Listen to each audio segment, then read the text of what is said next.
في قانون في كرة القدم بيقولك مش كل لاعب صوته عالي وظاهر يبقى حريف، ولا كل نجم بيحب الكاميرا والشهرة يبقى عالمي. في لاعيبة بتلعب بهدوء بس لما تبص على ارقامها تفهم ان الهدوء ده كان قوة وانتصار. حكايتنا النهاردة على اللاعب تلف عليه ناس كتير قوي، لكن محدش يقدر ينكر انه واحد من اذكى لاعيبة نص الملعب في تاريخ الكرة المصرية، المايسترو عبد الله السعيد. الحلقة دي مش مديح لعبد الله، وبرضه مش حلقة للهجوم عليه، لانكم كلكم عارفين ان بعرض حكاية تاريخية مبنية على الوقائع والاثباتات والارقام والمحطات حقيقية. وقبل ما نبدأ ما تنساش تصلي على النبي محمد، تعمل سبسكرايب للقناة وتفعل زر الجرس علشان ده بيشجعنا اكمل. ويلا بينا يا ابطال. الاسم عبد الله محمود سعيد، اتولد يوم 13 يوليو 1985 في محافظة الاسماعيلية، مدينة الكورة والمواهب واللعب النظيف. السعيد من وهو صغير كان باين ان عنده حاجة مختلفة، مش مهارس استعراضي وبس، لكن ده كان لاعب دارس الملعب بشكل مختلف عن اي لاعب تاني. بدأ في قطاع الناشئين بنادي الاسماعيلي، وهناك اتعلم يعني تمريره صح في التوقيت الصح علشان يتصعد للفريق الاول من بداية موسم 2004، وشارك معاهم لحد 2011. ومع تصعيده للفريق الاول عبد الله السعيد فرض نفسه بهدوء، لعب معاهم صانع العاب وجناح، ولعب خط وسط هجومي. عبد الله ما كانش لاعب بيسجل اهدافه بس، لانه كان دايما صاحب اللمسة الأخيرة. عبد الله السعيد شارك مع الإسماعيلي في 180 مباراة، أثبت فيها نفسه وإنه شخص قادر يلعب في فرق أكبر بكتير، وقدر يسجل معاهم 44 هدف و18 أسيست في مختلف البطولات اللي شارك فيها الإسماعيلي ومشاركاته الأفريقية. وثبات مستواه خلى اسمه يتحط على رادار الأندية الكبيرة، وكان أول الفرق دي الأهلي، علشان في موسم 2014 عبد الله السعيد يلبس التيشيرت الأهلي، ومن أول موسم بقى عقل الفريق. مش بس صانع ألعاب، لكن لاعب بيعرف امتى يهدي الملعب وامتى يسرع الريتم والهجوم. شارك مع الاهلي في جميع المباريات المحليه والقاريه اثناء وجوده مع الفريق. كان ليه بصمات كتير جدا في تتوج الاهلي بالبطولات القاريه والمحليه، علشان يكون شارك في الدوري 154 مباراه سجل فيهم 50 هدف، وشارك في الكاس في 11 مباراه سجل فيهم 5 اهداف، وفي البطولات القاريه 67 مباراه عشان يسجل فيهم 25 هدف، علشان يكون اجمالي مشاركته مع النادي الاهلي 241 سجل فيهم 80 هدف. وفاز مع الاهلي ببطولات كتير جدا، كان من اهمهم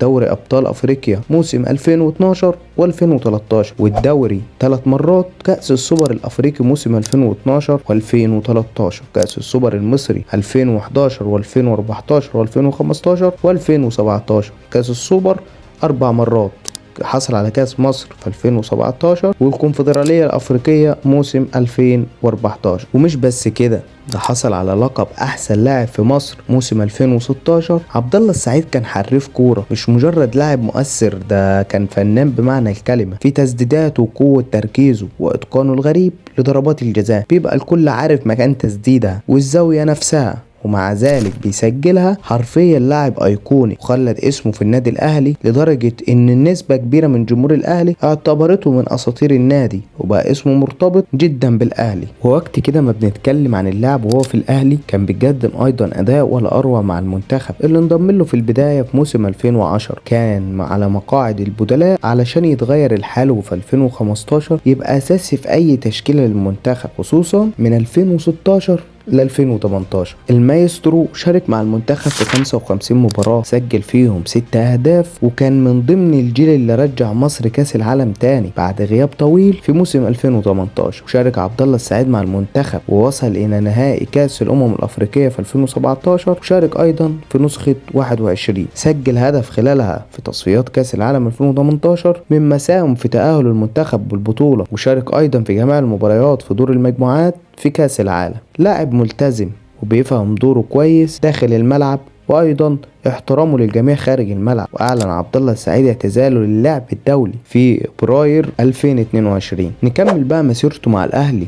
رغم كل اللي اتقدم من عبد الله السعيد، النهاية ما كانتش مثالية للاعب بحجم عبد الله السعيد. مشاكل كتير قوي وخلافات، وملف التجديد شعر بعدم التقدير من النادي اللي صنع في تاريخه علشان يعمل غلطة هو نفسه ما كانش متخيل انه يعملها. بسبب الضغط وعدم التقدير يروح يوقع للزمالك في موسم 2018 دون علم إدارة الأهلي، علشان بعدها يتراجع عبد الله السعيد ويعود للتجديد للأهلي. فالمجلس أكيد هيعاقبه ويفرض عليه انه مش هيتجدد بعد ما كان نجم من نجوم الفريق، والاهلي يعمل شرط يمكن من اصعب الشروط اللي اتحط فيها لاعب كرة قدم مصري، واللي بعد ما راح فريق كومبيون الفنلندي على سبيل الاعارة، فالاهلي بقى عايز يبيعه يفعل البند ويبيعه لاهلي جدة السعودي. هنا يحصل المشكلة الأكبر، والبند ده بيمنعه من الانضمام لأي فريق مصري طول مدة التعاقد، وإلا هيدفع 2 مليون دولار شرط جزائي للأهلي المصري، عشان بعدها السعيد يفسخ عقده مع النادي السعودي بالتراضي وينضم لنادي بيراميدز في صفقة انتقال حر، مما أدى لأزمة قانونية طويلة بينه وبين الأهلي حول قيمة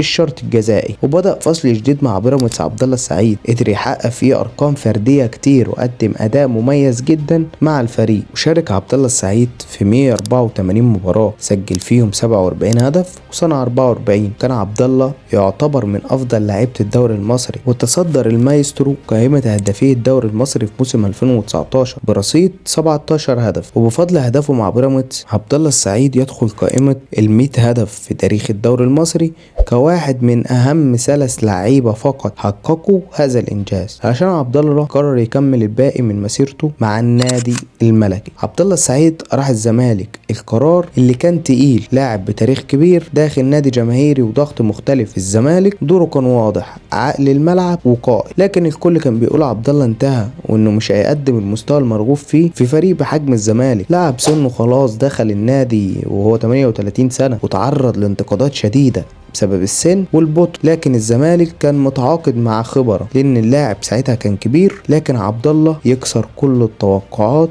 ويقدم اداء لاعب في ال20 من عمره، وده اللي كله حاليا شايفه. عبد الله بالكتير كان يكمل موسم، لكن بسبب المفاجأة اللي قدمها وان اداؤه ثابت ومميز، الزمالك يجدد لعبد الله لحد موسم 27. عبد الله لحد الان شارك مع الزمالك في 58 مباراة، سجل فيهم 13 وصنع 8. عبد الله بالرغم من اي حاجة كان ليه مساهمات كتير، مش هننسى مساهمته في الفوز على الاهلي في السوبر منسي اللي مفيش مشجع زملكاوي هينسى الليله دي، واللي كانت اقوى رد على مباراه القاضيه زي ما قال الشوالي. مش هننسى البطوله اللي بعدها ايضا ضد الاهلي في كاس مصر، قدم هدايا ولا اروع، واللي فاز فيها الاهلي بركلات الترجيح. كان فيه عوامل كتير من اسباب خساره الزمالك، منها الثلاثي اللي اتحبس واللي قبض عليهم اثر نفسيا على اللعيبه، لكن كانت خساره بطعم الانتصار. عبد الله السعيد حصل مع الزمالك على 3 بطولات، منهم الكونفدراليه الافريقيه موسم 23، وايضا السوبر الافريقي على حساب الاهلي، وكاس مصر 2023. جمهور الكورف حب عبد الله السعيد،